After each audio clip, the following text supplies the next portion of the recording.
you cast 1,000 times, your arm hurts, you've been through every lure in your box, and you still go home empty-handed. You're sitting in the car on the way home and you're thinking, what in the hell did I do wrong? You might be overlooking just one thing. Fishing is full of variables. There's thousands of variables in fishing. The right location, the right lure, the right technique. One of the most important and critical variables that you might be missing out on, man, and why you keep wondering what is wrong, is tides. Now you might be wondering why tides are so important, and the answer is really simple. Because tides can make or break your fishing session, dude. Knowing your tides and having that knowledge, it can just make your sessions more fun and less frustrating. Nobody likes to go out and fish and be frustrated at the end of the day. A lot of lure anglers face the challenge of not casting consistently. And that's because they're not taking tides into consideration at their favorite spot. They might be fishing during the wrong phase of the tide for that spot. Or if you try a different spot, the state of the tide that you're fishing it might not be producing at that time in that spot. Each tide is different in each spot. That's why I say, if you've got an area that you think is holding fish, you want that to be your favorite spot, I would fish that spot low tide, high tide, ebbing tide with the tide going out, flooding tide with the tide coming in, all of that stuff on a sunny day, on a cloudy day, in order for you to figure out that spot. Because each spot has its own productivity during a certain state of tide. This spot here, it might not fish at high tide. It might not fish at low tide. It might be from high to low. It might be from low to high. But unless you fish it every state of the tide, you're not going to know that. Without understanding the tides, you're basically playing a guessing game. You might get there and you might chuck out a lure and you might get lucky and you might catch into a fish. But you try that again the next day and it might not work. So you won't catch consistently unless you know your tide for your area. It's about learning it, really, dude. Honest.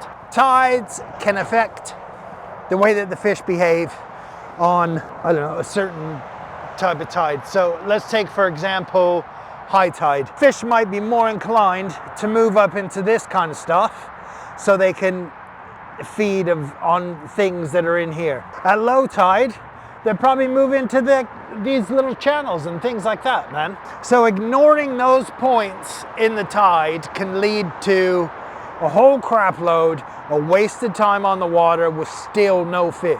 You might even be fishing a slack tide. Fish don't like slack tide because there's no movement in the water, especially bass.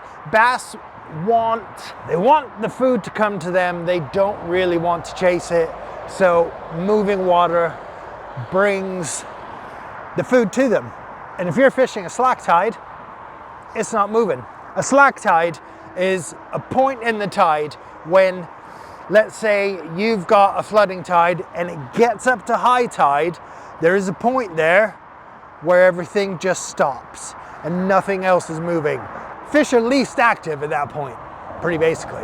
Not understanding your tide is like going through a maze without a map, or trying to travel somewhere without your sat nav on. What I found with bass, I'm no Mark Cowling or anything like that, but I find that bass are really turned on to which way the tide is going. Is it going out? Is it coming in? Bass have adapted to these tidal patterns. I mean, this is their home. They know when the food is there. They know when the food isn't there. And we as lure anglers, to be able to catch consistently, we need to be able to adapt to that too. We need to know when the food's there, know when the food isn't there, to be able to catch consistently. The underlying currents and the movements of your fishing area is absolutely key to catch a fish, dude. Don't ignore tides, man.